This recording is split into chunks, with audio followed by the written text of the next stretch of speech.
Hello Nightfarers, let's talk about Guardian.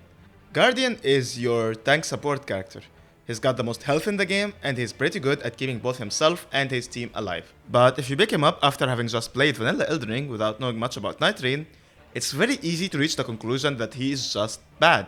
And well, I can't blame you. He gets the worst dodge in the game and he seemingly loses a lot of stamina from blocking attacks, despite this being his main job. And so Guardian is the character that most people consider to be the weakest, or at least the most underwhelming.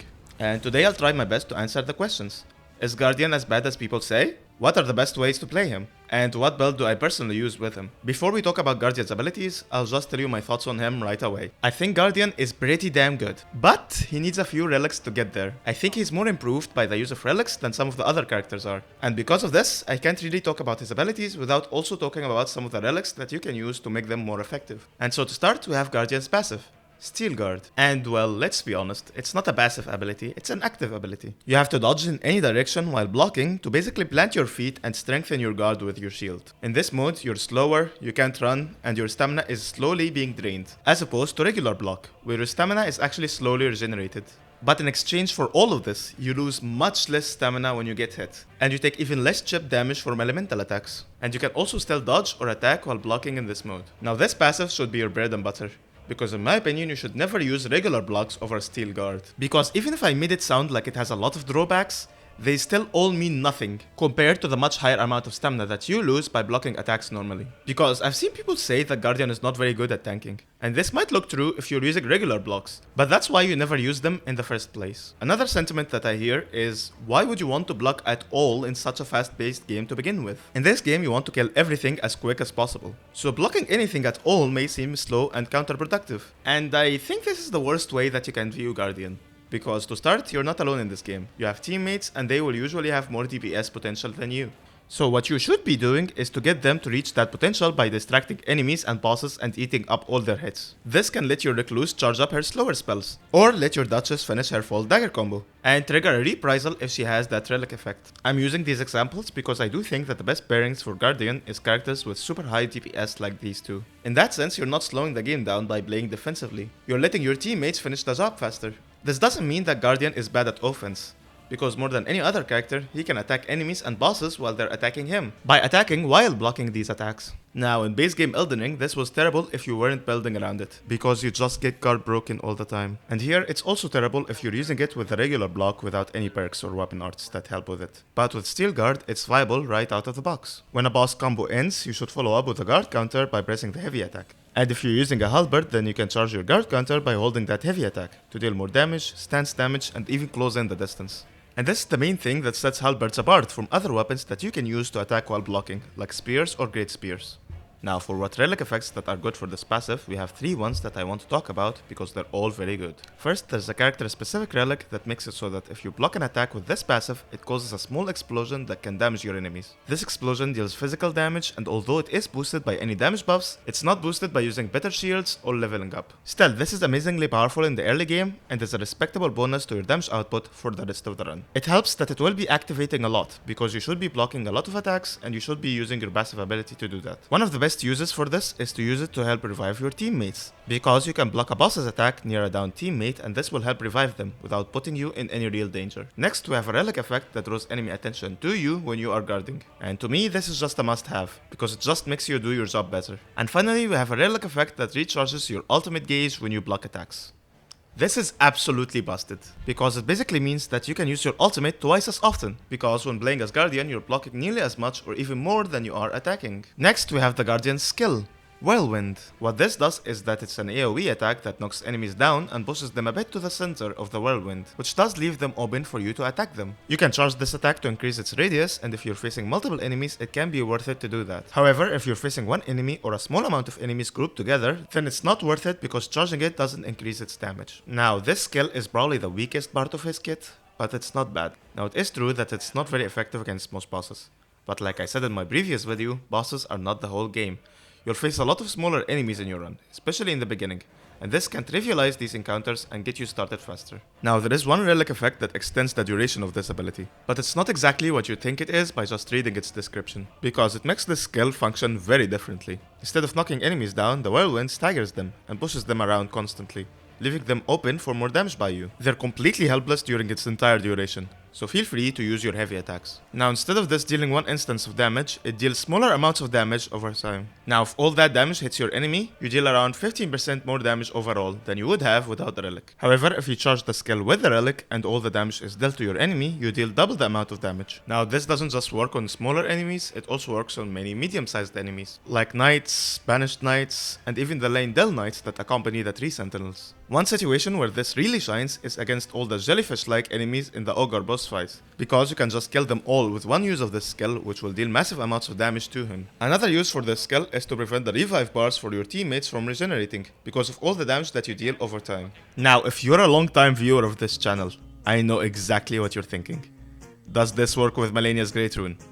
No, it doesn't. Now let's talk about Guardian's ultimate, Wings of Salvation. You jump into the air, where you get a little bit of control to adjust your landing location, and then you dive back down with an AoE attack. Now the damage isn't too high, but the ultimate will always revive any teammates that you hit, regardless of how many bars it takes to revive them. Now this ultimate is where most people get Guardian wrong in my opinion, because I think it's easily one of the best ones in the game. It's a big claim, I know, but I'll try to justify it. So to start, if you don't know, you can actually hold this ultimate. At first I didn't know how because it's a bit unusual. You need to be holding the button during and after you dive down, not when you initially cast the ultimate. And what this does is create an area around you where everyone inside is completely invincible for 5 seconds. And it even makes you immune to any status buildup. Your teammates can still be staggered by enemy attacks though. Now 5 seconds can be a lot of time in these games. You can avoid many hard to dodge boss attacks, or have your teammates use their most powerful spells or weapon arts without being afraid of getting hit. But it gets even more insane, because there's a relic effect that makes it heal you and your teammates as long as they're inside the area of effect. And this isn't even like a small, tiny amount of healing. No, it's percentage based. And that means that it will heal you back to full or near full health basically every single time, regardless of how high your level or your HP are. And this is what high level Guardian gameplay looks like. It doesn't matter that your teammates don't die very often for you to revive them, because that's not the only purpose of this ultimate, not even close. In fact, it's even better to use it when they're not down, because then you get a head start, because then you don't have to wait for them to get up. They can immediately start getting healed and taking advantage of the invincibility that they have by using their most powerful attacks against the bosses that you're facing. Now let's talk about what perks to use and general tips that I have for your run. Now it's mostly straightforward. You want anything and everything that increases your health, your stamina regeneration, your guarding ability, your damage negation, or anything that affects your guard counters. You can't really go wrong with any buffs that relate to any of these. My favorites are increased damage negation when you get hit, because you will get hit a lot and that's just part of your job. Or increased damage negation with successive attacks, because again, Guardian can attack bosses while they attack him basically more than any other character. When it comes to stamina perks, stamina regeneration is generally more valued over increased stamina, because you will be trying your best to not get guard broken, and you do that by letting go of your guard to regenerate stamina faster, and this will let you get back to guarding quicker. Now usually you don't have to choose, and you can just have both, but if you do have to choose, you know which one to pick.